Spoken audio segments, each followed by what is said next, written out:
The key challenge, I guess, for Papua New Guinea is to realise the genuine benefits of its oil and gas resources, and part of that must be value adding in country and also having some of the capacity to build projects and run projects in country. I know that's a subject that's very close to your own heart.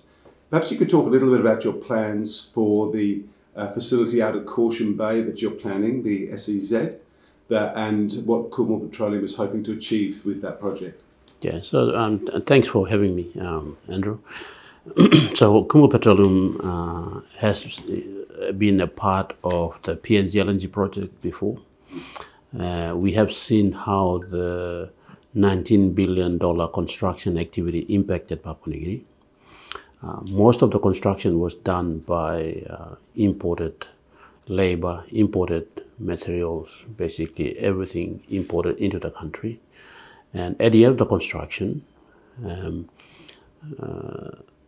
the value add was not there. Yeah. The national content numbers did not reflect the stated national content target that we were targeting, mainly because we were not ready. So what Kumul Petroleum has done now is to prepare the country ahead of the Papua LNG project, the Piniang LNG project, and even mining projects. So what we are building is a fabrication facility. It will have a capacity to put out 20,000 tons per annum. That's only based on a daylight hours, 8 to 5 p.m. operations. If we went 24/7, that tonnage can go up to 40,000 tons per year. And we are also building a training facility next door to the fabrication facility. So basically train and skill welders, fabrication people, operations people, maintenance people, electrical, in all aspects of construction, general construction, oil and gas construction, mining construction, more advanced, and even to train graduate engineers to get the hands-on before they go into workplaces, to bridge the gap between an experienced engineer and a graduate engineer, to start giving them the start. So there's going to be multiple training happening there that will go off into different industries. And we are hoping that in the next phase of project, we can fabricate modules for the projects. We can up to maybe 350,000 ton per module maximum, and take them to the site. We are hoping to skill all the people that the EPC contractors will require for construction in all aspects. We are hoping that we can fabricate anything that's even in shipbuilding, in general construction, structures that they need. Basically, if we can construct modules for oil and gas, LNG business, we can construct for everything else, mining, general construction, whatever.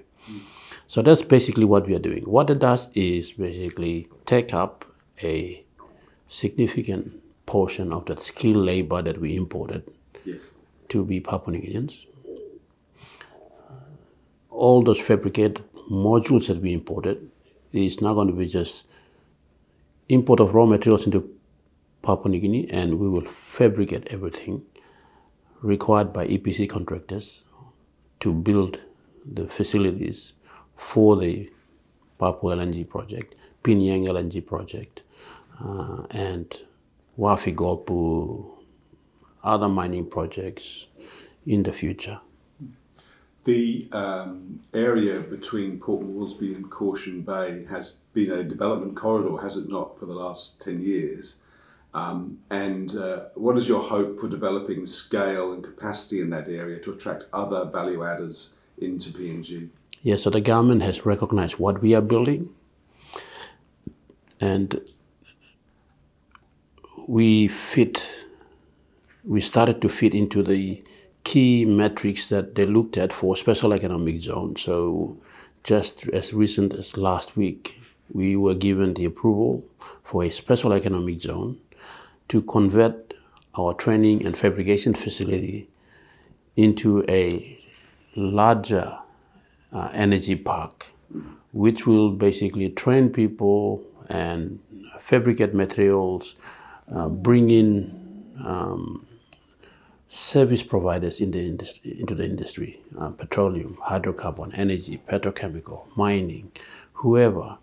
So we are building a import-export sort of a terminal, and we will build the training facility, we will build fuel storage capacity, we will build, we will build that whole area up into a special economic zone where there will be tax incentives for people that set up and call that area home.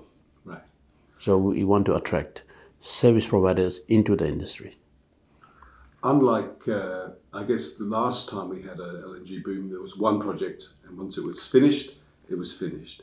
But in this case, we have a very different environment, don't we, where we have, as you mentioned before, several projects coming up, and therefore you would think there's a possibility that people may identify Papua New Guinea as a centre for production and value adding for the region, as well as just for one particular project? Correct. When we have sustained construction period of 8, 10, 12, 15 years or so, we start to get efficient. We will get the production up, and we will be a recognized centre for producing modules for Australian projects, maybe in our region. Whoever wants to do any work, they will now start to recognize us. So we will export the skills that we are building, and we will export the product that we will make there. So eventually, it will become an export center. Mm-hmm.